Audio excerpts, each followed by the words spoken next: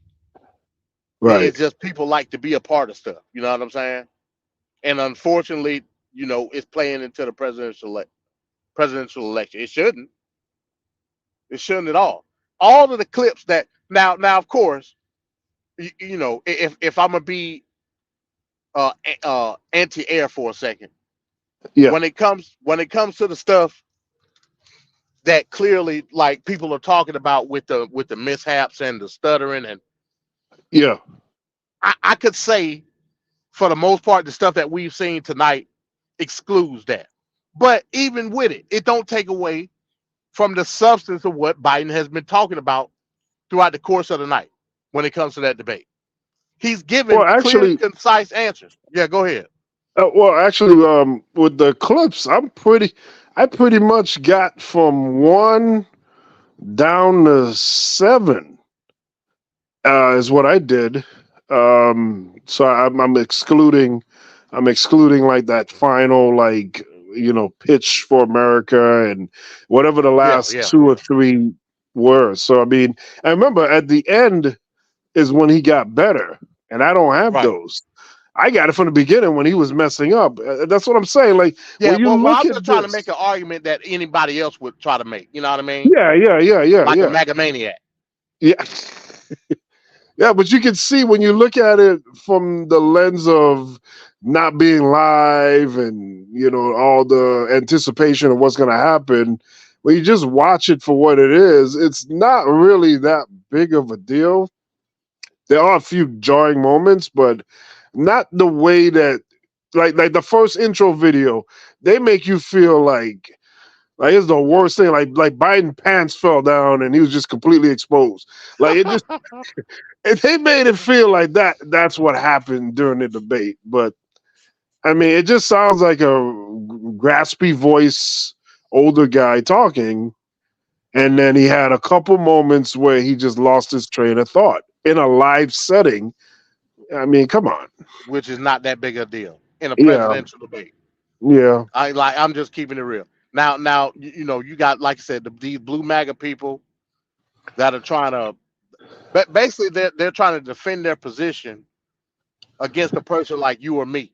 And Yeah. it's been a term that's been spouted, during this whole news cycle dealing with the debate, called bedwetting. Basically Yeah. saying that you got these people that's doing the doom and gloom, and Yes. we going to hell in a handbasket, and we need to switch Biden out now, and give them a pillow and a blankie. You got those people, you know what I'm saying? Even with those people, there was a position to be had from the right side of the aisle for months now with that argument, and y'all tooth and nail. Why? Yep. Yep. If that's what if ultimately based on one event, y'all was going to immediately go to that and revert to it, why didn't you do it a long time ago? It don't make sense. But I And digress. and now to piggyback on a lot of what you just said, this video it'll pretty much back up a lot of what you just illustrated just now, and this is just really explaining the circumstance of the debate, the actual stakes, and the history of bad debates. So let's take a look at this right here, and we'll talk about that more. The very first thing you need to know about what we all saw last night is that most voters didn't see it. It was the lowest rated presidential debate in a very long time. It had the smallest audience of any first presidential debate, first in a series, in the 21st century. And only about 1/3 of the people who voted in the last presidential election actually watched the debate. Only 51 million viewers out of 155 million voters who voted last time. In 1980, when we had about half of the voting population we have now, the presidential debate got 80 million viewers. Almost every voter watched that debate. In 1980, 85 million votes were cast in the presidential election, and 80 million people watched that debate. That's a big difference. Faithful audiences of this program will know that I have, in every presidential campaign season, insisted repeatedly that these so-called debates that were invented by and for television do not test anything that is actually part of the daily job of the presidency. No one ever runs into the Oval Office and says, Mr. President, you have 2 minutes to explain your position on some subject. The very first question written by a committee, as these questions always are in these kinds of debates, very first question to Donald Trump was, you want to impose a 10% tariff on all goods coming into the U.S. How will you ensure that that doesn't drive prices even higher? Trump, it's not going to drive them higher. That's it. That was the answer. A tariff, by definition, is an increase in a price. That is the very point of tariffs, to increase the consumer price of imported goods, everything from clothes to cars. In Trump's case, a 10% increase on the price of every single thing imported into the United States. So a new $4,000 tax you would pay on a $40,000 car. That $40,000 car becomes a $44,000 car because of Donald Trump's tariffs. This debate, that wasn't a real debate, pretended the tariffs are not tariffs. They let that happen. The better question to Donald Trump would have been, what is a tariff? Because he proved last night that he doesn't know. And he proved that his true believers do not know what a tariff is. Donald Trump said that his tariffs are going to force China, quote, to pay us a lot of money.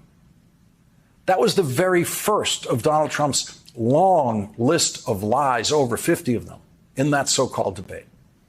American tariffs can only be paid by American consumers of those goods. A 10% tariff on Chinese goods will not cost anyone in China 1 penny. It will not cost the government of China a penny. No business in China will be cost a penny by a Trump tariff. This is the kind of lie that no presidential debater would ever have attempted to tell prior to Donald Trump, and it was the least of his lies. I didn't have sex with a porn star. And you now live in a country where most of the public commentators with access to microphones declared the liar the winner of the debate, and the loser, in their view, was the older man with the weaker voice, who struggled to tell the truth in a ridiculous format that he is no longer any good at, and that has nothing to do with the job of president, a format that does not test the job of president. Most of the coverage of the event actively encourages the voters to look at that as superficially as possible and focus only on what the commentators call the performance and never the policy. The word panic started showing up on banners on your television screens. And then, of course, came the unrealistic notions that there is a magical candidate who can emerge to pick up the banner as the Democratic presidential nominee. The magical dream candidates are completely unknown to most people in the country, governors of states like California, Michigan, Pennsylvania, and not one of those governors polls anywhere close to Kamala Harris or Joe Biden against Donald Trump. And not one of those governors has ever raised $1 of campaign funding that can be used in a federal presidential campaign. They don't have 1 penny to run with. I heard this talk once before on the Democratic side in 1992 at exactly this point in the on the calendar in June, when Bill Clinton was running third at a tiny 25% of the vote against Ross Perot's leading 39% and President George H.W. Bush's 31%. And there was panic in the halls of Congress about that, where I was working at the time. There was much talk of trying to replace Bill Clinton as the nominee, even though he had the nomination locked up through the primaries. There was talk of somehow getting Mario Cuomo, the governor of New York, who already refused to run for president that year, to take the nomination somehow away from Bill Clinton. Or George Mitchell, then majority leader of the United States Senate. And I knew George Mitchell and worked with George Mitchell in those days. And I knew that that talk about George Mitchell was preposterous. George Mitchell knew it was preposterous. And it was being pushed by other members of Congress, including senators, who knew absolutely nothing about the complexity of running a presidential campaign. They were all dreaming about something none of them knew how to do. And in the end, all that panic was for nothing. Bill Clinton won. He won with 43% of the vote. The next time we saw this kind of panic was on the Republican side in 2016, when the Access Hollywood video came out and prominent Republicans started pulling their endorsements from Donald Trump that very day and talking about finding a way to replace him as their nominee. Republican Congressman Jason Chaffetz made his one and only appearance on this program that night when the Access Hollywood tape broke, and he said this. I can't, my wife and I, we have a 15-year-old daughter. How in the world could I look my 15-year-old daughter in the eye and say, honey, you know what? Your dad endorses Donald Trump for president. I can't do that. I can't do, and I won't do that. And that's why I'm withdrawing my endorsement. He wasn't the only one. A bunch of endorsements were withdrawn that day. No endorsements, none, have been withdrawn from Joe Biden. None. Jason Chaffetz's daughter is now 23 years old. And she has watched her father fully endorse Donald Trump for president 3 times now, 3 times in a row, because only 19 days after Jason Chaffetz said that here on this program, he reversed himself and announced that he was voting for Donald Trump for president, and he did not explain to anyone how he explained that to his daughter. And we know who won that election. In fact, no party has ever abandoned a nominee. The last time we saw something close to it, a presumptive nominee drop out of the race, was in March of 1968, when President Lyndon Johnson announced he would not run for re-election. His vice president, Hubert Humphrey, who did not run in a single primary, won the nomination at the convention in Chicago, because back in those days, most of the delegates went to the convention free to vote for anyone. That has never happened again, because of a rules change beginning in 1972 that created the current system of voters choosing the nominee through primaries.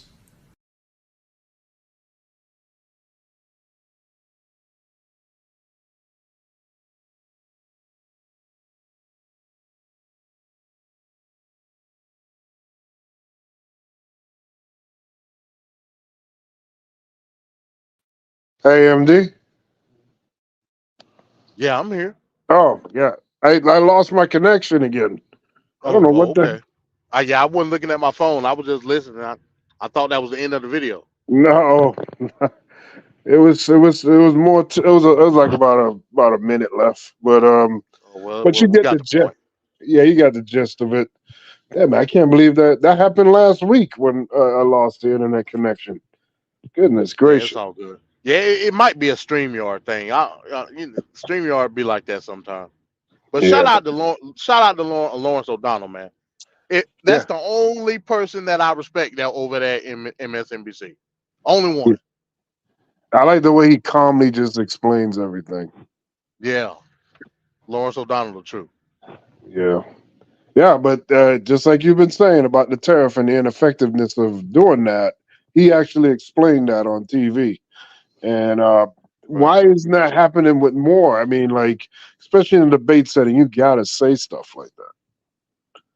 Yeah, I mean, again, because in the world that we live in today in 2024, from the Republican aspect, it don't matter. Just Because they're looking forward. They're not looking when it comes to policy, when it comes to Republican policy, currently as it stands right now, it does not matter. I'm just being real with you. It don't. yeah. They're running on single issues. And they spread the single issues out amongst different demographics of the country.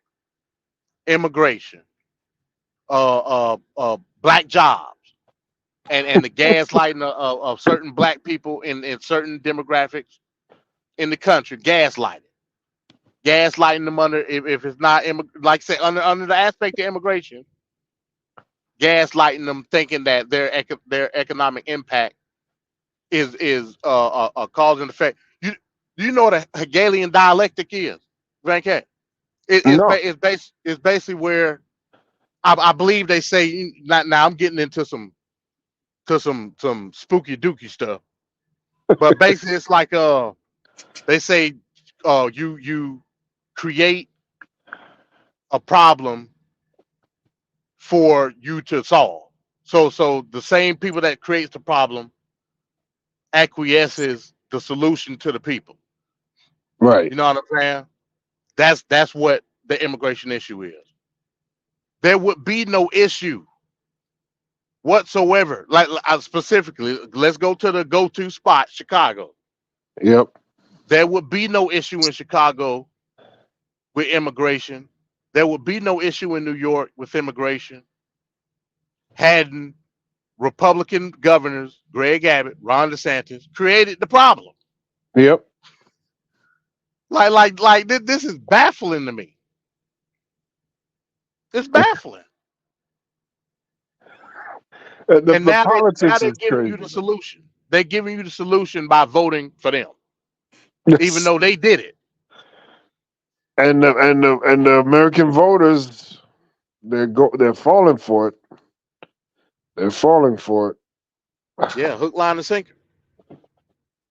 So we got the big announcement with Trump and the Supreme Court in this whole immunity case. So let's go into that now. The immunity ruling, as far as presidents having immunity over their actions. Presidents have to be given total immunity. They have to be allowed to do their job. The Supreme Court partially siding with former President Donald Trump in his ongoing January 6th case, ruling that former presidents are entitled to some immunity from prosecution for official actions, but not for private conduct. In the 6-3 opinion, Chief Justice John Roberts, writing for the majority, at least with respect to the president's exercise of his core constitutional powers, this immunity must be absolute. The president enjoys no immunity for his unofficial acts, and not everything the president does is official. The president is not above the law. The High Court, though, leaving it up to lower courts to determine which actions are official and therefore immune. Roberts writing other allegations, such as those involving Trump's interactions with the vice president, state officials, and certain private parties, and his comments to the general public, present more difficult questions. Meaning District Court Judge Tanya Chutkan, who is overseeing Trump's January 6th case, will need to decide whether Trump's pressure campaign to get Vice President Pence. If Mike Pence does the right thing, we win the election. Georgia state officials. I just want to find 11,780 votes, which is one more than we have, because we won the state. And others to overturn the 2020 election results were official acts. Trump celebrating the decision on social media, posting, "Big win for our Constitution and democracy." Justice Sonia Sotomayor, dissenting from the majority opinion, writing, "The relationship between the president and the people he serves has shifted irrevocably. In every use of official power, the president is now a king above the law." something she and other liberal justices warned about during oral arguments in April. I'm trying to understand what the disincentive is from turning the Oval Office into, the seat of criminal activity in this country. The decision today likely to hamstring special counsel Jack Smith's election subversion case, charging Donald J. Trump with conspiring to defraud the United States, conspiring to disenfranchise voters, and conspiring and attempting to obstruct an official proceeding. Roberts making clear in his majority opinion that Trump's discussions with Justice Department officials and his official conversations with the then vice president are immune. And in another blow for Smith, Roberts says Trump's official acts cannot be considered even as evidence at trial. A trial in this case, though, now highly unlikely before the November election.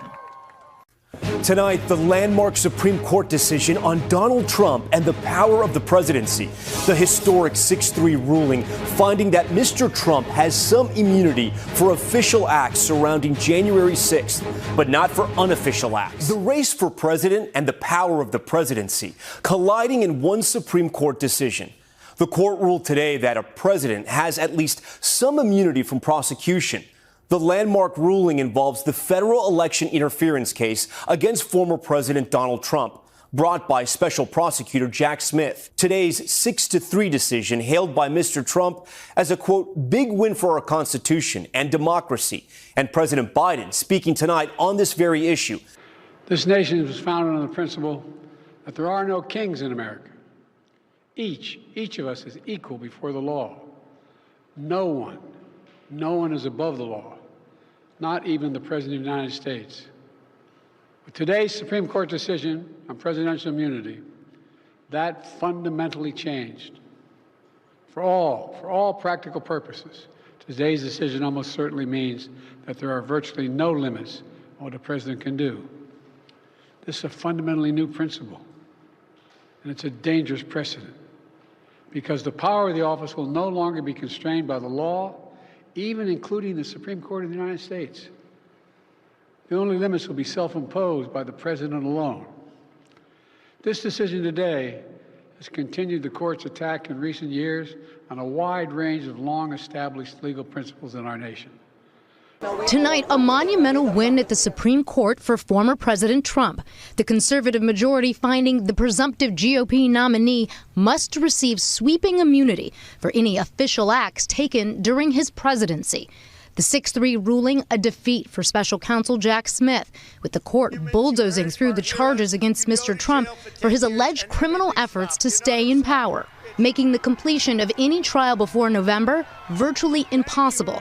Chief Justice John Roberts laying out a new sliding scale of what can be prosecuted, saying a president may not be prosecuted for exercising his core constitutional powers, that he has immunity from prosecution for all his official acts, but that a president has no immunity for private, unofficial acts, while cautioning the president is not above the law. A federal grand jury indicted the former president for orchestrating a conspiracy to retake the White House. Prosecutors alleging he leaned on his DOJ, VP, and state officials to help him reverse the election results, mobilizing meetings of fake electors. It all culminating in the violent attack on the Capitol on January 6. Mr. Trump has pleaded not guilty to all charges and argued without immunity, every president could be prosecuted by political opponents. If you don't have immunity, you're not going to do anything. You're going to become a ceremonial president. You're not going to take any of the risks. The majority today agreeing the commander-in-chief must be able to carry out his constitutional duties without risk of political prosecution. Writing, without immunity, such types of prosecutions of ex-presidents could quickly become routine, and that would weaken the presidency, which is exactly what the framers intended to avoid. The special counsel had pushed to get the case to trial before November. My office will seek a speedy trial. The ruling now dramatically chipping away at parts of Smith's case. The justices finding Mr. Trump's urging the then Attorney General to investigate voter fraud now absolutely immune from prosecution. What remains in the indictment, including his pressure on his former VP? Mike Pence is going to have to come through for us. And local officials like this phone call to Georgia's former Secretary of State. I just want to find 11,000 780 votes, which is one more than we have, are now entitled to a presumption of immunity. The liberal justices with a blistering pushback. Justice Sotomayor writing, when a president uses his official powers in any way, under the majority's reasoning, he will now be insulated from criminal prosecution. Orders the Navy SEAL Team 6 to assassinate a political rival, immune. Organizes a military coup to hold on to power, immune. Takes a bribe in exchange for a pardon, immune. Even if these nightmare scenarios never play out, the damage has been done. It's going to create a precedent where presidents can then do malfeasance and terrible, heinous things and then just chalk that up as official acts and then be above the law. And it's just troublesome. Nick Ramos, executive director of the Wisconsin Democracy Campaign, says as soon as the Supreme Court's decision on former President Trump's election interference case came down, he wanted boots on the ground. Advocates outside the courthouse say they wanted to remind Wisconsinites how powerful their voices are and why they think it's so important for them to get out and vote. To say that somebody is above the law when we are based on a constitution saying everyone is equal, when we have fought for decades that everyone is equal, to have that happening is a disappointment. While demonstrators say the decision is unacceptable, a political analyst at UW-La Crosse says former President Trump is on a roll. This has been a very favorable stretch of the campaign season for him because he's got the wind at his back coming out of the debate. And now Trump has learned today that the January 6th trial almost certainly will not occur prior to Election Day. Hallie, former President Trump is already out there declaring victory after this ruling.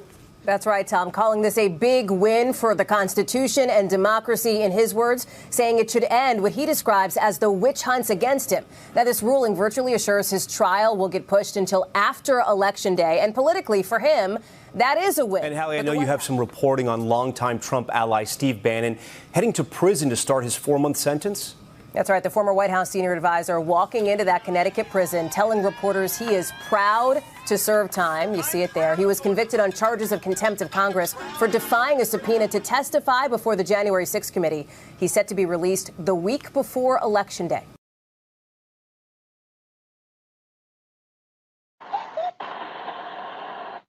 All right, so there we got the immunity ruling that happened.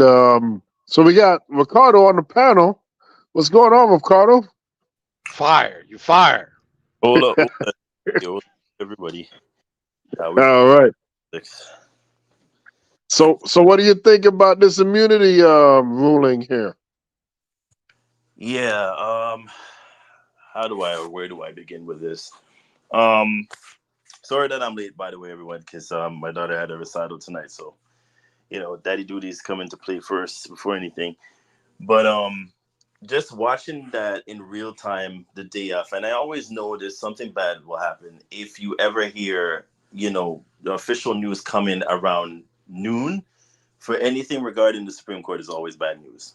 That's something I've realized over time. Like if it comes in the morning, it's usually good news. But if it comes around midday going into like the 12 p.m. going to 1 p.m. hour of any proceedings, it's bad.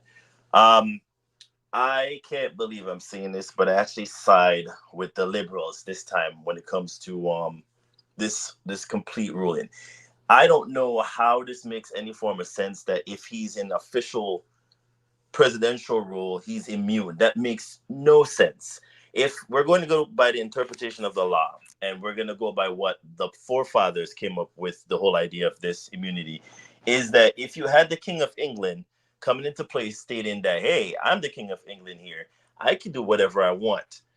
That's not the case. You can't then say I'm the King of England, then I'm going to go ahead and proceed to kill people on the behest of I should rule with immunity because I'm the most powerful and it's ordained by God. You're not above the law. There's a reason why that context has been put in place in the preamble of the Constitution. You cannot be above the law. So then now I'm confused as for what that means when they state, oh, well, when he's in official presidential duty, he's immune. But when he's not doing presidential duties, he's unimmune. It makes like what kind of confusing, conflated nonsense is this? Like this should have been completely like out of the door, like 100% makes sense, completely like a done deal. Like they made this even more difficult to interpret. Now they're sending it back down to, and I believe it was MD that made this like this permission from like last year when TFP started, that they were gonna send it back down to the lower courts, which we knew was gonna be the main cause of why they did this in the first place. But with that being stated, your SCOTUS, your job is to interpret the law. I cannot go ahead and state this because I've stated this when we saw the debate, that that SCOTUS has become way too politicized for me. I think the last time it was this politicized was in the early 70s going into 80s. They got to be careful here because the American people, when you start losing faith in the Supreme Court, it's a huge cause for concern. And I don't think they realize how detrimental this is going to be going forward. When you ask or poll any American, they don't trust the Supreme Court justices at all. No, with all that's going on with them, when it comes to whether it be bribing, whether it be like all these lavish gifts that they know they're supposed to be reporting, and then they're doing it under the table. You cannot be doing that when you have ruling proceedings that does go above and beyond and affect the American people. You cannot be doing stuff. You have to be impartial at all times. This is why when me and Van Camp made it clear, when Mr. Buckhead here, that's from Buckhead, and we all know who that is. If you don't know who that is, that's MD's big man there, Mr. Clarence Thomas. You can't be taking political donations and showing up at it's like a pastor showing up at a strip club. Like, what are you doing? You got to know there's a time and place and limit for what you're doing and the context of what it serves. The observation, the periphery of all of this just looks bad. So then now what we're hearing from, I was watching a Sunday political program where they were like, and I think I might have to bring this up on a lot of dates.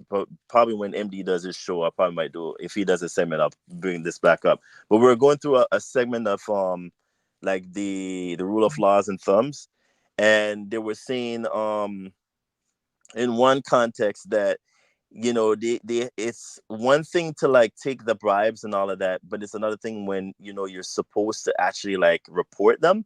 And there's been more than multiple cases where there's like a lavishness and there's things that these justices have been doing. And not only just the justices, it's their spouses that are coming into play. When they're going to say, oh, but my wife, that's what she does in her time is what she does on her time, but it has nothing to do with me. It has everything to do with you. You live in the same household as she does. I expect her to condone herself as much as you condone yourself as well, sir. Like, you can't be saying because my wife flew the American flag upside down, which is against the law. You're not supposed. No citizen is allowed to do that. It's beyond worse than you burning the American flag. You cannot be stating, oh, but my wife did it, so I have nothing to do with that, and therefore I should be immune from like people stating the other, otherwise. Bull crap. You guys know what you're doing. Like, stop the nonsense and start like doing your jobs correctly. Like, this is just bad politicization that I've seen in God knows how long. Like, we can't be doing this. And then the American people now hearing this, it's now split dividedly even. Like, now everybody's stating, if you could come up, I wish you could come up and say this, because now I gotta admit it to your face. You are absolutely right. This is now really concerning me in terms of going forward for November. I don't know if this was just a thing where they just wanted to wash their hands clean from the whole not ruling in Trump's favor, or it's just a thing of, hey, we're the courts, we're just going by the interpretation here, and based on our interpretation, one side said, which is the liberals, hey, he's not above the law, but you cannot give him that. And then the other side, the conservatives, are going, hey man, listen, this is what it says in context, blah blah blah, the forefathers interpreted. It's like, what is going on? Y'all need to like delegate correctly, because now what if the American people didn't trust y'all, they definitely don't trust y'all now. And it would go in with the Roe v. Wade thing, and then we don't know what else they're going to be coming into play with next. All I'm going to say is, and this is why, and Twin made this point clear when we were talking about the whole debate the week before, y'all need to vote. I don't want to hear the flip-flopping nonsense of, oh, I'm not going to vote for this person and I'm not going to vote for that. You vote for the best interest. You were given a civic duty to vote. This is why we need people to vote. And when we do vote, put these people on burner choices, meaning like, now you're going to tell them, I'm going to hold your feet to the fire. Whatever you say you're going to rule with, whatever you're doing, and make sure we come up with term limits now. Let's come up with all these things that we should be been putting in place in context from the longest time. Why do we have these justices dying on the Supreme Court? They should be given a certain time limit, maybe 10 years, maybe 5. Specify how long they're supposed to be in there, not rule for eternity. That doesn't make sense. But I digress with all that I'm saying. All I'm saying is with the immunity ruling, I don't know how y'all feel about this, but this is just bad in context. I can't believe I sided with the liberals this time. But I don't think this makes sense. Like, if he now decides to go after his political rivals by stating, hey, I want to have them killed by the National Guard, who is to say that because he's officially in the role that they can't now put him on trial? That makes no sense. Really, it's just beyond absurd at this point, and I don't know where the country is going, but this should be alarming everybody at this point. I don't know how y'all feel, but this was very alarming just to hear them say because he's in official role, he has to be immune. That's utter bullcrap. Complete nonsense, but I digress. All right, thanks, Ricardo. MD, what do you think here about the immunity?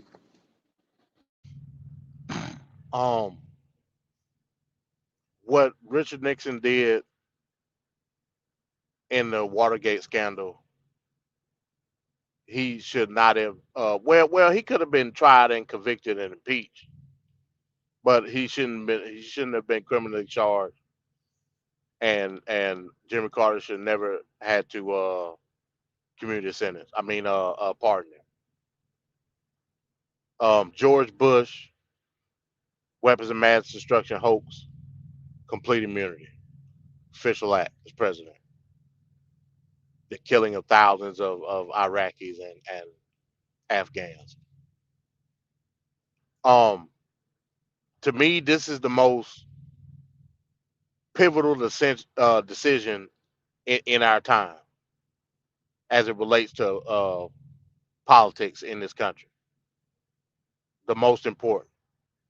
This has set a precedent that can possibly set up a monarchy in this country. That's just what it is.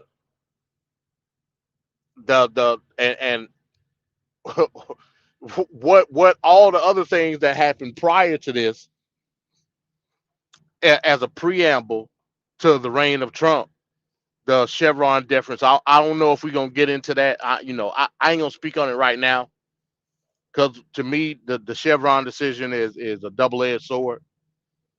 I ain't gonna get into it. I get into it at some other date. The J6 insurrection people that's currently locked up, with them saying that they can't be charged with insurrection. All of this stuff is setting up something that's diabolical in this country. The fact that we're saying that an official act grants immunity is troubling. Let me can I read something real quick, man? I just want to read something real quick. Of course. This is from the Federalist Papers, right? The Federalist Papers, everybody know, was essentially the preamble to the Constitution, where they were writing letters back and forth, all the founding fathers. This is the Federalist Papers number 69. Ironic number, but hey, it is what it is. from Alexander Hamilton, right? This is what he said. It says the President of the United States would be liable to be impeached, tried, and upon conviction of treason, bribery, or other high crimes or misdemeanors, removed from office, and would afterwards be liable to prosecution and punishment in the ordinary course of law. Now, that's what one of the founding fathers said. Facts. So I'm trying to figure out, how is this a win for the Constitution when we clearly saying, when they were debating what the Constitution should be, Alexander Hamilton said, yeah, you should go through the process of impeachment, but after that, it's no holds barred as far as your indictment and conviction and imprisonment based on said crime, whether you were president of the United States at a particular time or not. Facts. That's what Alexander Hamilton said. I didn't say it. Hamilton said it. Last I checked, he signed the Declaration of Independence and the Constitution. Last I checked. So like, what are we doing here? See, it's an issue here where we dealing with, and it's a dangerous caveat. Yes, it is. Where we're dealing with originalism when it comes to how we interpret law. The Constitution of the United States of America, it was meant to be a living document. I agree 100%. Nobody ever said that the Constitution is supposed to be set in stone. I agree with that 100%. But in the confines of how we view the law from a baseline principle, it's clear what the parameters of being president of the United States is. Yep. It's clear. So when the Fifth Circuit Court had that whole thing and they asked about SEAL Team 6, you might as well just throw that up in the air because that's totally true now. SEAL Team, Trump can have SEAL Team 6 blow all our brains out. Yep. And as an official act of the president of the United States, cool. Now he may be impeached for it, but he ain't gonna suffer no criminal consequence at all. Yep. Because he has full-blown immunity for it. Or he could, now that we have technology on our hands, he could use drones to completely go in and obliterate people with bombs. And then just drone yeah. Right. Like that's dangerous. Yeah, go ahead. But the liberals, no, that's what I was saying. That's what the liberals were literally saying. That's why I said I can't believe the day has come where I literally side with the liberals on this. This is crazy. Hey, law is law, man. Law ain't a partisan document. It just ain't. And hey, bro, come on now, dog. Come on, man. Hey, I'm telling you. And that's ironic because we talking about the Supreme Court, who's supposed to be the ultimate nonpartisan entity. My point. So again, man, hey, Vancat, I'll be down there probably this weekend so we can go to the handbasket store and get our hands. Surprise, surprise. Surprise, surprise. And you know what's funny because I tried to give Clarence Thomas the benefit of the doubt. Remember, I said a couple of weeks ago, I think Clarence Thomas is a spook that sat by the door. I think that he's throwing in little trinkets here and there in these decisions, trying to give us a hint as to how we need to proceed as black people. I done throw that out the window. You were lost there, MB. Because he going along with and it's not necessarily his viewpoints. I ain't got no issue with his viewpoint. It's the fact that he going along with this diabolical scheme. Exactly. Diabolical scheme. And then he gonna give up his seat to make sure that it's elongated. This is dangerous, Van Cat. I'm telling you, it's dangerous, man. This man, we living in a time right now that they're talking about history hundreds of years from now. This is not fear. I should not be put to them indignancies. Ain't that true? Hey, and that's what it is, man. I'm telling you. Like, hey, this community case, and you might as well just throw. I don't want to hear nothing else talking about no court case. Throw them out the window too, because they over finito. Well, you heard about they were saying about they're gonna put together the court case, even though they can't like do anything, they could at least put the case together so that certain facts can come out about like what happened just before the election. So they may not have a ruling on it, but they could start the court case and just have all the information come out. But Venkat, the problem is the majority, even in the Georgia case, because Fannie Willis, go check out. Let me give a plug because this goes perfectly with the preview that I just put out this morning of the excerpt. Find Me to Vote perfectly, talking about the phone call and all of that. Yep. All of that stuff, even the Raffensperger phone call, which they said in this clip that you just played, would be technically considered a presidential act. I don't see how. I don't see how. because he was president. And I can see the court going with that. 100%. That's crazy. That's upside down world So stuff. all that evidence you could just throw out the window. You could just throw it out. That's obscene. It means nothing now.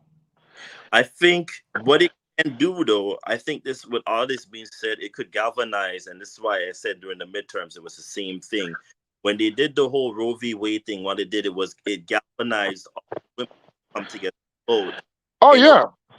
So I'm saying, where they were like, oh, we're going to have a red wave. Oh, no, you will not. Because what you do is you spook people to now thinking, okay, now we should wake up. Now we should do something. Now we're going to do something about it. And then they were caught by surprise, just like the song says, surprise, surprise. Everybody was like, okay, well, it's going to be a red wave. No, there ain't. Because ever since they passed that Roe, they knocked it down. Roe versus Wade. The Republicans have lost and been in some tough turmoil times. That's what I've been saying. So now you got this that just passed, and I mean, I don't care how MAGA you are. You're complaining about a deep state. You're complaining about the system being rigged. You're complaining about all these unfair things. Exactly, and the candidate you're backing with the court that he created illegitimately, I might add. There's at least 2 of those 3 that are not even real. That's Obama's Supreme Court pick, but whatever. Right. Well, even with that though, Van Cat, that's why I don't put it solely based off of, because it's a whole grand scheme to me. But even with the Supreme Court pick, go back and look. BG, decrepit ass. She should have got out of there. Yes. She should have got out of there. She wanted to wait for Hillary to be elected so she can appoint the first, you know what I'm saying? So she can be the first female president. Like, lady, you're a bag of bones. It's so goofy. So goofy. And Barack Obama multiple times was urging her, leave now. It's 2012. Right. Leave now. No, I think I'm going to be. Then she got sick, and then she there with the trainer talking about she's been the strongest she's ever been, and she's old and decrepit. Get off the Supreme Court. Like, you're taking up time here. So then when she died, Trump was like, oh my God, like, is this for real? They did that at record speed in less than a week. Right. Didn't she take didn't Amy Coney Barrett take her seat? Yep. Yes, that's one of the oh man. So yeah, man. Hey, we living in strange times, bro. I'm telling you. I don't, man. And this goes back to Project 2025. All of this stuff that's happening in the Supreme Court is a preamble. That's all it is. They priming the pump, getting it ready to go. And you know, Lord Trump don't, if he do, man, we gonna see some stuff we ain't never seen before in this country, ever. All the more reason why Biden has to win, because there's going to be 2 more opportunities for the next president. It's going to happen. It's two of them are gonna happen. So, I mean, they got 3. It'll change it to 5 if they can get Biden in there. Yeah, I think 3 is going to leave, or 2. It should be the context of 2, but you just never know. One said he's not sure yet, but it's that consequential. Like, we can't afford. This is why when I hear people talking about, oh, I'm not going to vote for Trump, but I'm not going to vote for Biden either. You don't have a choice here. You have to pick up between the lesser of the 2 evils. Pick a choice and vote. You don't have a choice here anymore, people.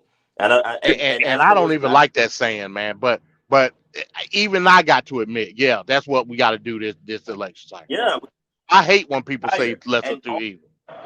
Yeah, it's such a cop out. But hey, it's no more truer today, though. Yeah, it's scary. But we're in scary times. I hate to really admit that out loud, but we are in the scary scary times. And the fact that, and I'm imploring those Black people that are out there, and I've said this last week, I'm going to say it again. Please vote on the context of being smart here. It's not about popularity. It's not about who I can relate to. Vote on what's going to affect you in the long run. That's what the whole point of voting is. Do your homework and vote in the context of what's going to affect you in the long run. Because I don't want to hear it years from now, I should have voted for so and so. You don't get that option now. You have 6 months to do all of that. Do it now. Figure out who you're going to vote for and vote for them. And you see 14th. In the video with Lawrence breaking down the election viewership, in 1980, 150 million was voting. I'm sorry. In the last I think he election, said 80. I think 150. he said 80. Oh, you talking about last election? Okay. Yeah, last election, 150 million people voted, but only what 50 or 51 less than million. right actually That's watched low versus turnout. 85 million and 80 million out of that 85 watch. So I mean, people got to be Which more goes to my active. point. Right. Which goes to my point. Let me reiterate it again. This will be one of the lowest turnout elections of recent memory. I've been saying it. Been saying it. Y'all learn to listen to me at some point. I am the political prophet amongst men. I'm telling you, people are disenchanted with this whole election because the candidate. But now that we're able to formulate what the ideology of the current Republican Party is, I think that's not a good look. We got to get more informed on what's going on, even if you don't agree with the other candidates' policies. I don't, but I understand what's on the other side. That's just a fact. And like I said, I've never used the term lesser of two evils. Yeah, you see here what Trevor's saying here. See, that's BS, Ricardo. You guys will say vote for the best candidate, but then when Black people vote for Trump, you guys will criticize them. Any response on that? Well, I'm criticizing them because I'm saying they're idiots. They don't understand. They don't understand. First of all, they don't understand what's at stake. Second of all, they've been gaslit to the point where they're engulfed in flames right now. Right. So from that aspect, I mean, I get your point, but it's what we're voting for as Black people. That's the issue. Right. Yeah. This isn't like a regular election where it's like an understanding of different ways to get to prosperity. Meaning, you as a Republican, you believe in less regulations and you want lower taxes and blah blah blah. And the Democrats like, well, I think we need to have this and that, and it's not that. This is like fundamentally changing the government for the root, at the root, and installing friggin' people that are loyalists above actual qualifications.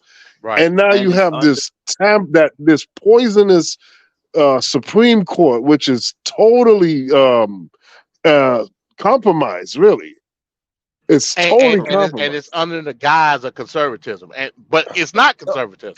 No, it's not. It's not. It's not at all. It's not under the guise of conservatism. It's under the guise of white nationalistic viewpoints. That's what they're. Yeah, that Handmaid's Tale stuff, man. It's populism, is what it is. And that's where it's scary because it never used to be so obvious, but now it's like how to ignore the fact that it's like there's certain things that they're going after, and it affects who? The people that are at the literally like the minority value. So for me, I've always said I did not, and I still don't.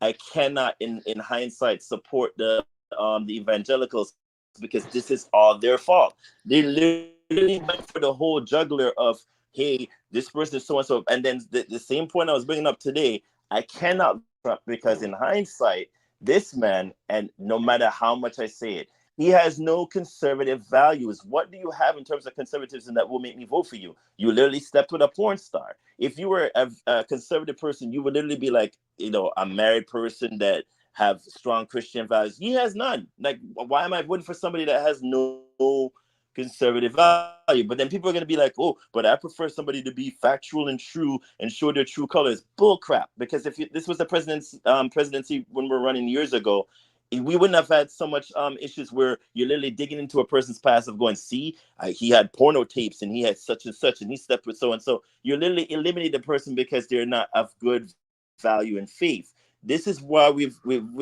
come. This is how far we've come for the presidency, where it's literally diluted to the point where we're like, okay, well, maybe it's not so bad that he slept with a porn star. Maybe it's not so bad he slept with 6 different women. Maybe it's not so bad he raped one but then got away with that. It's utter bullcrap. That we can't be doing that. It's like flip-flopping here. If we're gonna go by the preamble of how it used to be, we would literally be stating, hey, this person has to have good values, no issues coming about from his past.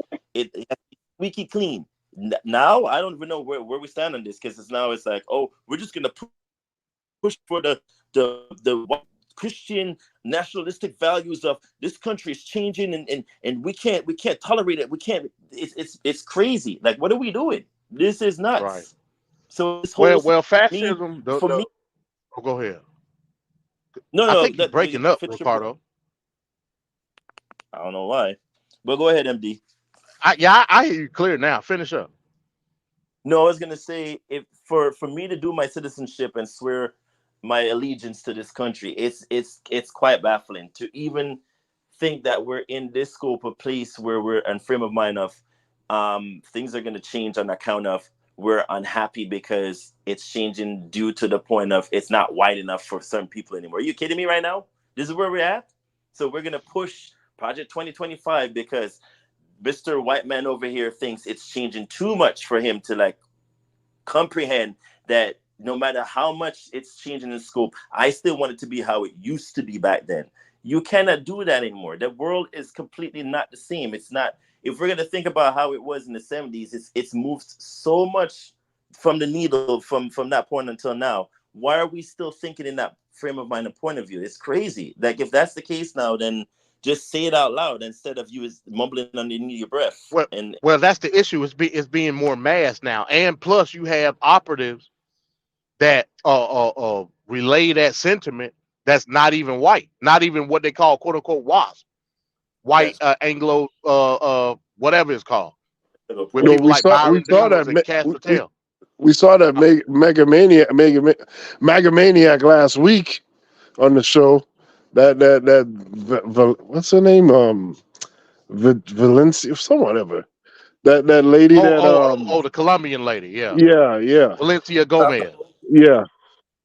Yeah, hey so man, it doesn't even have to be a white person. They from facts. It's crazy. Yeah, the road to fascism has many roads, bro. Yeah.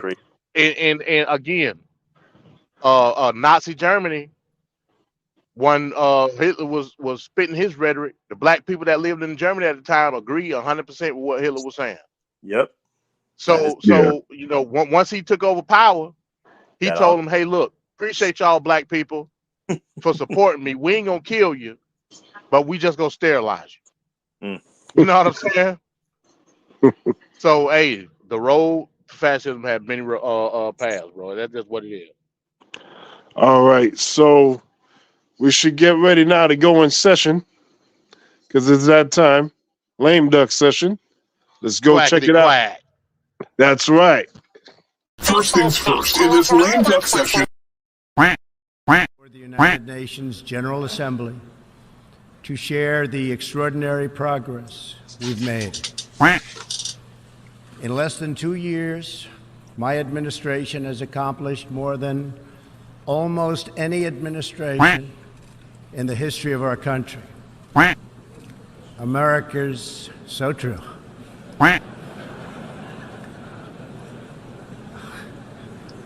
Didn't expect that reaction, but that's okay.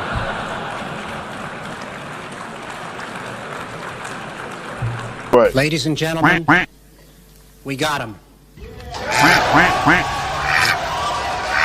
You're trying your best, but it never feels like enough.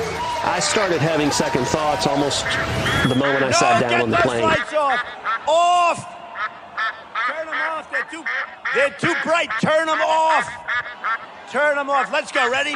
We go back a long way. She was 12, I was 30, but anyway. So I changed my return flight and flew back on the first available flight I could take. I'm sick and tired of smart guys. I'm sick and tired of ordinary people being fleeced. I'm tired of being quiet. I'm sick and tired. I'm just sick and tired. We have this notion that somehow if you're poor, you cannot do it. Poor kids are just as bright and just as talented as white kids.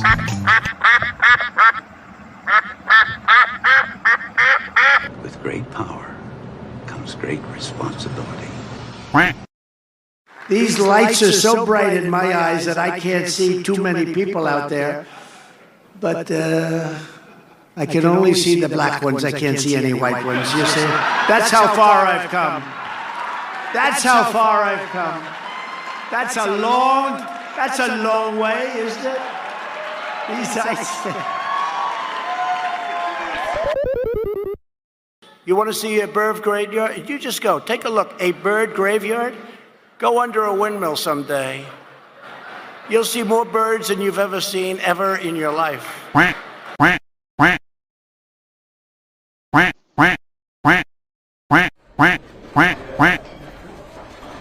every conservative American, this is what happens in the last days of a dying regime.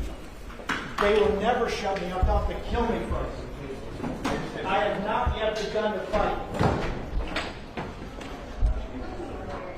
We're going to begin with breaking news tonight and that bombshell federal indictment against Steve Bannon, President Trump's former chief White House strategist, who was once described as the president's ideological soulmate. Well, tonight, Bannon is out on a $5 million bond after pleading not guilty to charges he used a charity designed to bolster one of President Trump's signature policy goals to line his own pockets. Federal agents arrested Bannon on board this 152-foot luxury yacht earlier today after prosecutors filed a damning indictment against him, accusing him, along with 3 associates, of stealing more than $1 million from a fundraising campaign designed to build a portion of President Trump's Mexican border wall. Well, tonight, the president is distancing himself from the former architect of his 2016 campaign, saying he hasn't dealt with Bannon for a long time. Law enforcement sources tell CBS News Steve Bannon was arrested on board this 152-foot luxury yacht called the Lady May off the coast of Connecticut. Fear is a form of action. Bannon apparently was a frequent visitor on the $28 million boat owned by a fugitive Chinese billionaire. Bannon was President Trump's former campaign CEO and chief strategist in the White House, someone he often praised. I like Mr. Bannon. He's a friend of mine. Prosecutors say Bannon ripped off donors who gave to an online fundraising effort called We Build the Wall, the first ever privately constructed border wall. The group raised more than $25 million to construct small sections of wall in New Mexico in support of one of the president's chief policy goals. But prosecutors say Bannon and 3 other defendants orchestrated a scheme to defraud hundreds of thousands of donors. Bannon is accused of taking more than $1 million himself. Prosecutors say the group's founder, Brian Kolfage, a triple amputee veteran, took more than $350,000 in donations after promising donors he would not take a penny of compensation. Kolfage told CBS's David Begnaud last year that his operation was clean. If we were doing anything wrong, GoFundMe would shut this down in a heartbeat. Prosecutors say tens of thousands of dollars were paid to Kolfage through his wife, who flaunted their extravagant lifestyle on social media. The money paid for cosmetic surgery, a luxury SUV, and a brand new boat. Bannon once railed against the Washington swamp to 60 Minutes. The swamp is a business model. But he's now the 6th close associate of Mr. Trump to be criminally charged by the president's own Department of Justice. I haven't been dealing with him for a long period of time, as most of the people in this room know. Today, President Trump distanced himself from Bannon and the border project. I was not involved in the project. I have no idea who was. But several of the president's key supporters were on the group's board. Eric Prince, the brother of Trump's education secretary Betsy DeVos, former Milwaukee Sheriff David Clark, and former Kansas Secretary of State Chris Kobach. What you guys are doing is pretty amazing. And his own son, Donald Trump Jr., helped raise funds for the wall project last year. This is private enterprise at its finest. President Donald Trump's former chief strategist, Steve Bannon, has been arrested and charged with fraud and money laundering. Mr. Bannon and 3 other men are accused of diverting hundreds of thousands of dollars from an online fundraising campaign to build a wall on the U.S. border with Mexico. You may remember that was perhaps Mr. Trump's single biggest campaign pledge. The money was allegedly used for personal expenses. Chris McGarrian, the LA Times White House reporter, comments, it's extraordinary how many people close to President Trump have become felons. Michael Cohen, Paul Manafort, Rick Gates, Michael Flynn, Roger Stone. Now Steve Bannon has been arrested and charged in a fundraising scheme. Well, the Build the Wall campaign received more than $25 million in donations, and the public was assured that all of the money would go towards building a border wall. Here's one of the 4 men charged, Brian Colfage, making that point emphatically in January last year. Yes, GoFundMe has not stopped accepting our donations from everyone who's donating. It's still going on, and everyone who donates right now, your money goes towards this wall. 100% of your money goes towards the wall. It's not going to line someone's pocket. I'm taking $0 of the salary, no compensation. It's going towards the wall. Here's what President Trump had to say a short while ago. Well, I feel very badly. I haven't been dealing with him for a long period of time, as most of the people in this room know. He was involved in our campaign. He worked for Goldman Sachs. He worked for a lot of companies, but he was involved likewise in our campaign and for a small part of the administration very early on. I haven't been dealing with him at all. I know nothing about the project other than I didn't like, when I read about it, I didn't like it. I said, this is for government, this isn't for private people. And it sounded to me like showboating, and I think I let my opinion be very strongly stated at the time. I didn't like it. It was showboating and maybe looking for funds. We're keeping our eyes on a federal courtroom in Washington, D.C., where right now Trump ally Steve Bannon is facing sentencing for criminal contempt of Congress. He's charged with 2 counts after defying the subpoena from the January 6th committee. Bannon arrived this morning to chants of traitor and fascist. He spoke briefly before entering the court. Remember, this illegitimate regime, their judgment day is on 8 November, when the Biden administration ends. Your former President Donald Trump advisor Steve Bannon will report to prison. He was sentenced to 4 months for contempt of Congress in July of 2022. A federal jury found him guilty of not complying with a subpoena from the U.S. House Select Committee investigating the Capitol riots. I'm excited because, hey, I don't give two about going to Danbury prison, okay? So he will now have to report to prison. This is his last chance effort before the Supreme Court, but the Supreme Court denied him. Trump advisor Steve Bannon put on a brave face and pretended as though he's excited to report for prison after the Supreme Court rejected his appeal, thus forcing him to report for prison today. Now, in other instances, he claimed that he is nothing more than a political prisoner. I'm a political prisoner of Nancy Pelosi. I'm a political prisoner of Merrick Garland. I'm a political prisoner of Joe Biden and the corrupt Biden establishment. And you saw on Thursday all the lies that they told, right? All the lies they told. Any group that would sit there and lie to you about the shape of the president of the United States with the national security element of that, lied about the 2020 election. They've lied about COVID. They've lied about everything that they've done to the American people, and they're not going to stop. Until we stop them, they're not going to stop. And the way you stop them is you do things like this. Hey, if they're going to send me to prison, it's not going to matter if we take this fight and take it up the next level, okay? So he defied the subpoenas. It's an open and shut case. Every judge that looked at it, including conservatives, Trump appointees, et cetera, like, well, you don't even have his excuse is executive privilege. They're like, first of all, you weren't in the White House. You were fired 3.5 years ago. Second of all, they asked you to show up after Trump was president. So how could he have executive privilege if Trump isn't even president anymore? So this is a comical excuse. So even the Trump appointees were like, get that out of here, right? And so then he comes out because he's used to lying to all of his viewers and supporters 24/7. That's why he's in legal trouble in another case. He comes out and goes, I am the victim of injustice. I mean, just because I made up a legal defense that's not even remotely true and that everyone laughed me out of the courtroom for, now they're saying I need evidence and a real defense. I'm such a victim. And that's actually very on brand for MAGA. This portion of MAGA loves to be victims. And his co-conspirators have already gone to prison for that fraud that they perpetrated. They raised money claiming that they were going to utilize it to build the wall in the southern border. They took the money from all those donors and they fattened their pockets up with it. Yeah. And when Bannon was found guilty of that, Trump came in and pardoned him. Okay, assisted his buddy in ripping off the Republican base that donated to that effort. Now, that was federal. Since Trump pardoned him, he can't be brought up on federal charges, but you can bring him up on state charges, and that's what New York is doing. What Steve Bannon is actually scared of, even though he's putting on this, oh yeah, I don't care, is that if Trump loses, then he has to go to trial in the New York case. Then he doesn't ever get out of prison. Remember, he's 70 years old.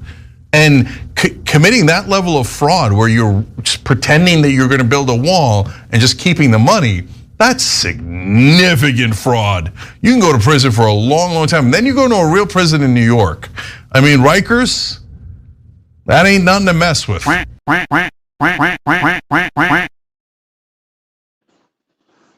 right. All right. There he goes. There he goes.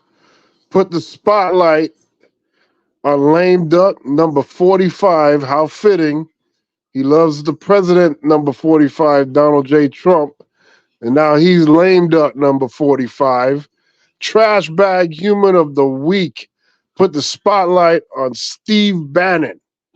MD, what's your thoughts here on Mr. Steve Bannon? You know, his story has been crazy throughout the course of the year. Here's the most important aspect of this whole Steve Bannon scenario. The initial indictment and conviction about the fraud. Why? Just a question, Van Cat. Why was the reason behind them doing a fundraiser? Essentially, that's what they did, a fundraiser, to get money to build a wall on the southern border. To exploit MAGA maniacs for their money because they saw it was working for Trump. Why not do it on their own? But that's not what they ran on. I know. I know. They were supposed to drain the swamp and be the guys that were supposed to correct the wrongs. See, this is the idiocy of a MAGA maniac. You ran on build a wall, and then when he got into office, you had to donate money your damn self in order to try to get the wall built, and then it got stolen. And even with that money, it would have just been a small portion. It wasn't even going to cover much.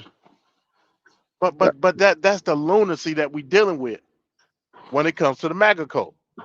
The reason they did the fundraiser initially in the first place because Congress rejected his proposal to get the money to the wall. Don't talk about that. Yep. So again, then he went in not only talking about Trump. Not only did he put his name in the fundraising scheme, he went into the Army Corps of Engineers. I think I told you about this before. He went to the Army Corps of Engineers and stole money from them. Projects going to build a little portion of the wall that he did build. Wow. This is the idiocy. There's so much grifting and fraud behavior going on. That's all it is. It's MAGA within itself. The high level members of MAGA are grifters. That's what they are. And they gaslight the idiots that believe in that stuff into giving them money. It's just amazing. Trump's campaign is about selling stuff. Let's keep it real, Van Cat. Oh, of course. He does stand-up comedy and sell stuff on the side. That's it.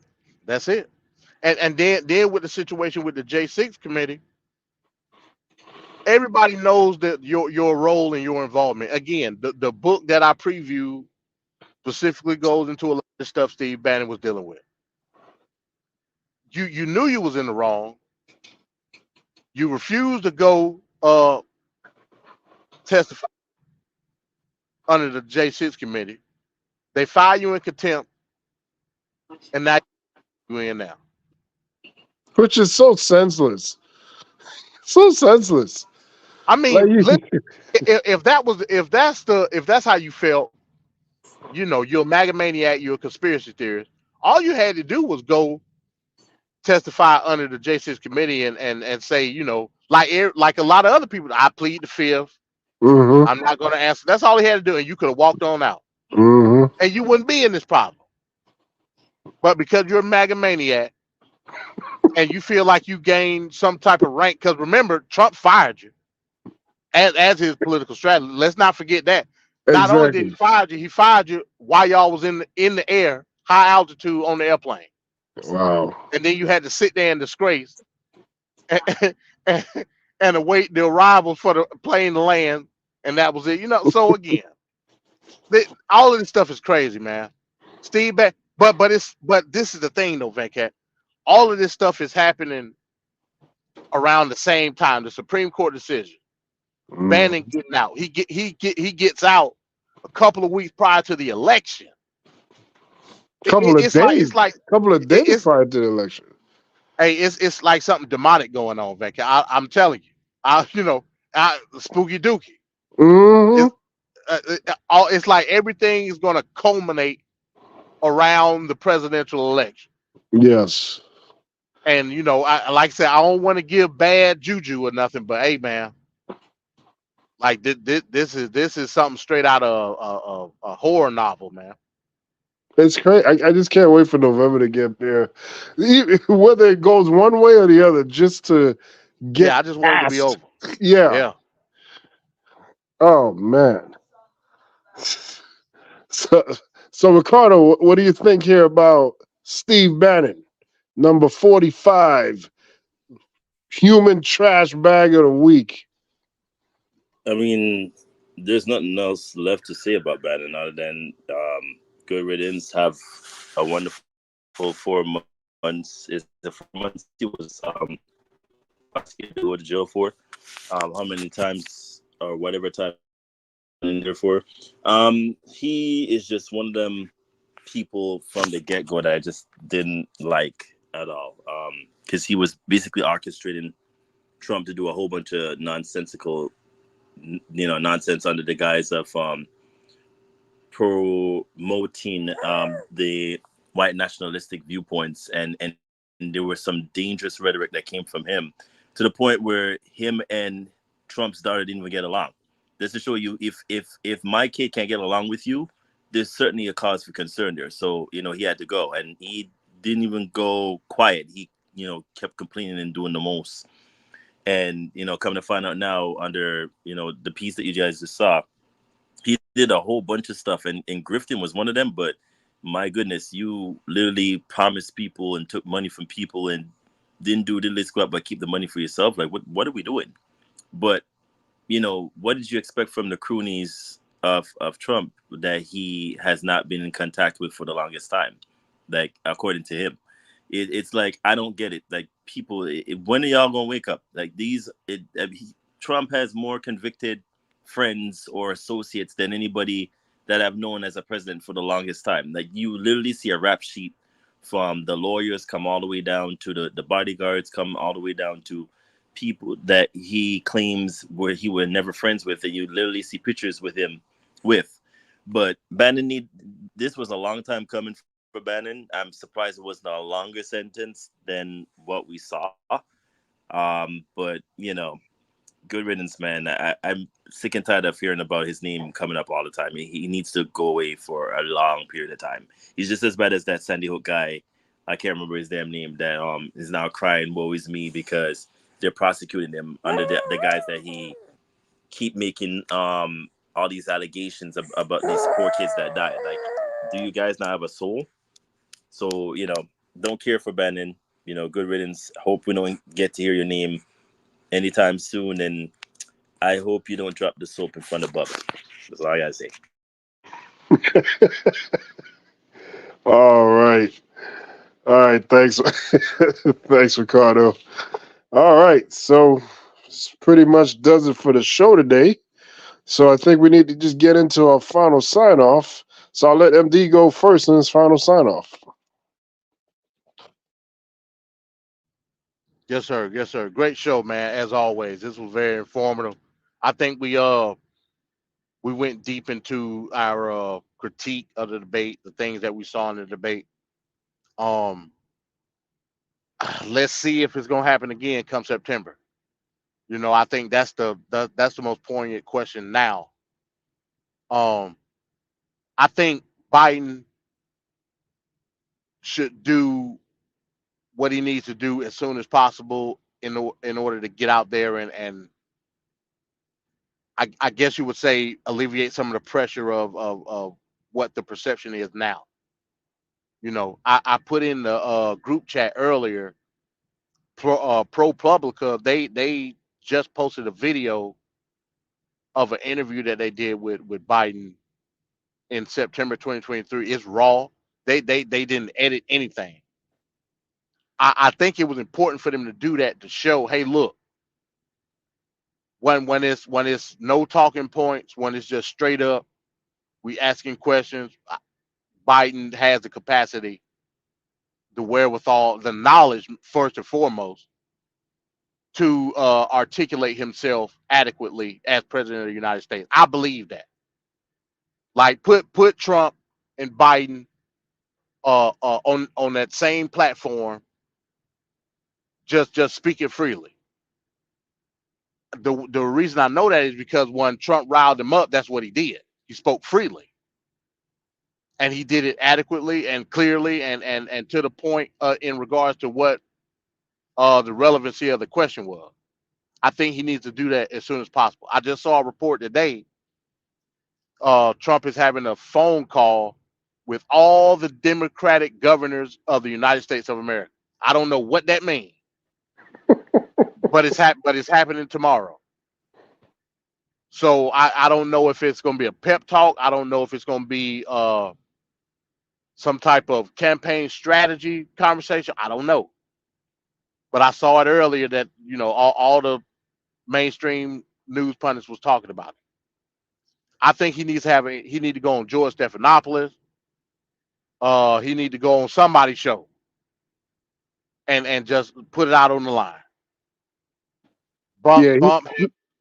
Yeah, he's go got ahead. he's got to make appearances on those Sunday shows and those weekly shows, and then he's got to do at least once a week a rally because they've been hiding him away for so long. He's got to now come out and like start stumping.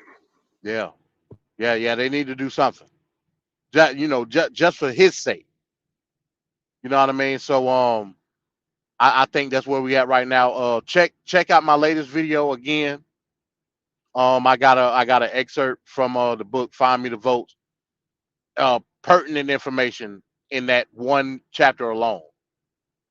Um, at some point in time, I will be doing the whole book series over on the other channel. Like I said again, it's not set up yet, but I will be throwing out tidbits here and there. I may do another one this week from another book, just an excerpt, just to give you a focal point to see how I'm going to operate over at the other channel.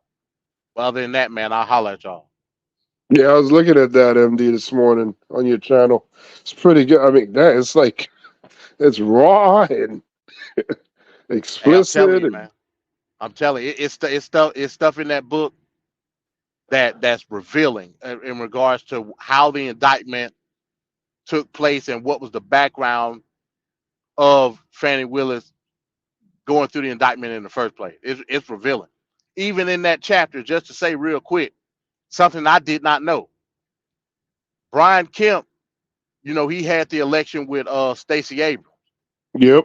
Brian, in the state of Georgia, Brian Kemp got more votes, Republican votes, in the state of Georgia than Trump did. I did not know that. Meaning that there were Republicans that were disillusioned with Trump. Exactly. But he's trying to say that it was rigged and somehow the election was fraudulent. That's crazy. And So yeah, that's all I got. it's Yeah, go funny ahead. how the main ticket the main ticket was the only thing rigged. They didn't rig like down the back. they didn't Yeah, rig they didn't rig anything else. They just was like totally focused on the president, yeah. which is crazy. When some Republicans didn't even vote the top of the ticket, they voted down ballot Hmm. because they're tired of you, Donald Trump. Yep. Voter repellent. Right. All right. Thanks, MD. Ricardo, your final sign off, sir. Yeah, it's just a whole lot happened this week, and it's quite jarring to fathom what all went down from the debate of last week going forward to the 24 hours ago when we found out the ruling of SCOTUS.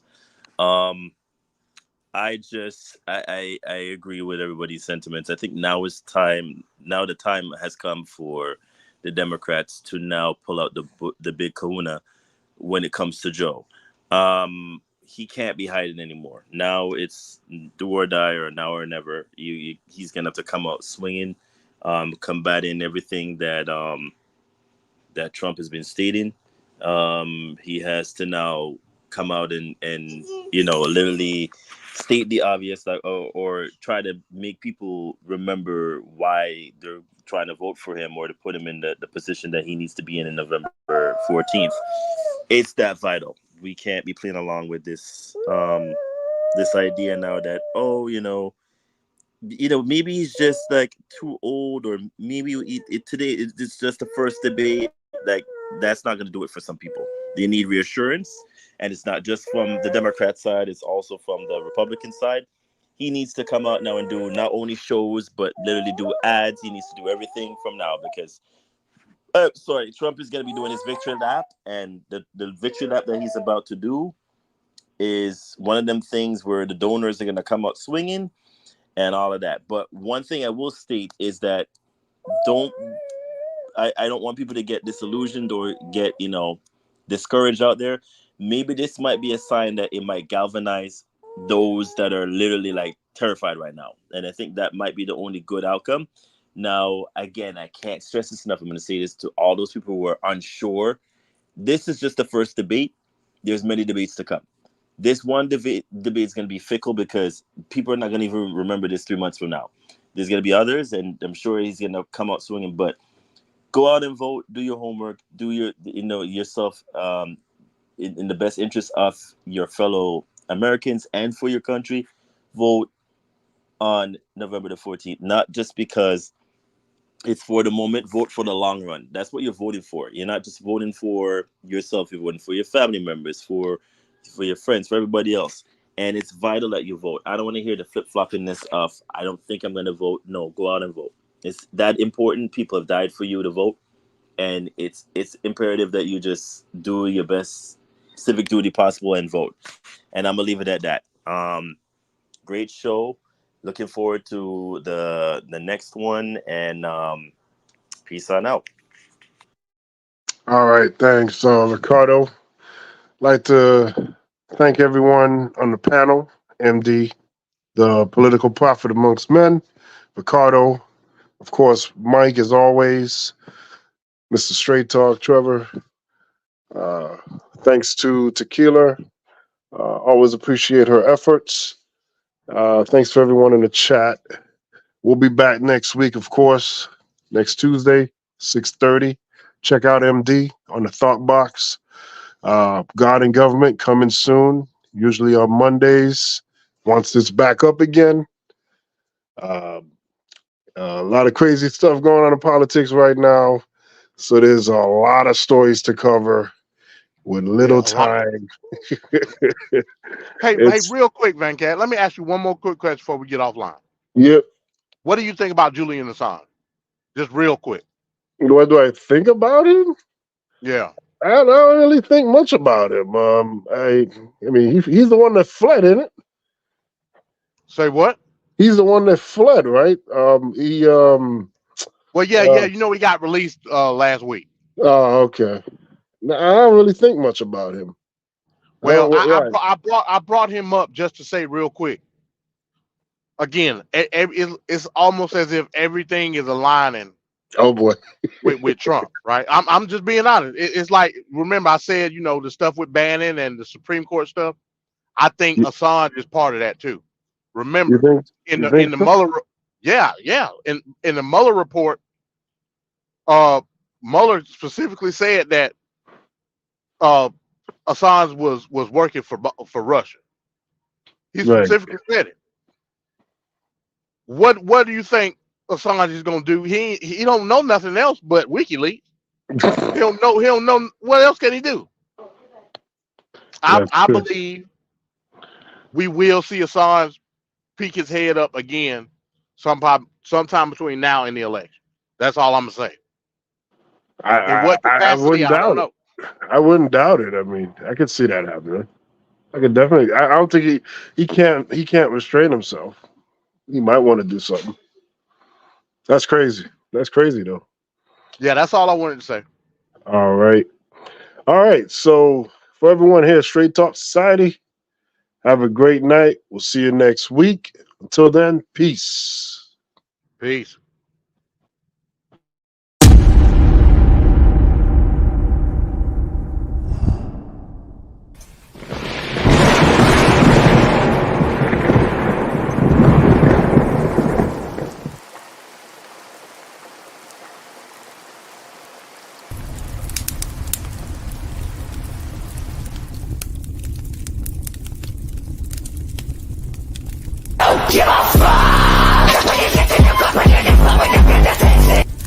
She just said a terrible thing.